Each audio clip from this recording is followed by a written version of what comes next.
Profecia e Isais nuk qëndron e vetme, që në faqet e parë të Biblës, pas rënies në mëkatit, Zoti jep një premtim.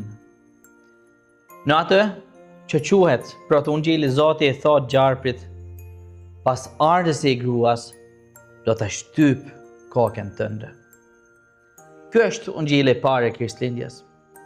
Zoti nuk vonohet për ta ndihmuar njeriu e rënë.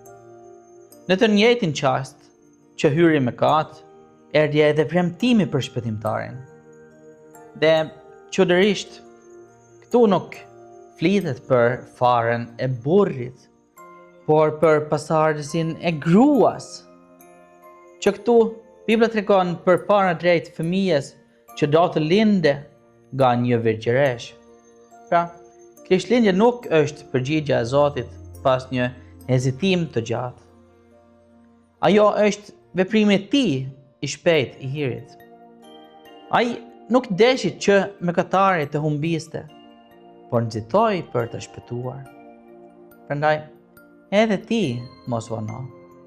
Mos ik nga Zoti në nevojën tënde, por ik tek ai, të grashti që pret shpëtimtari.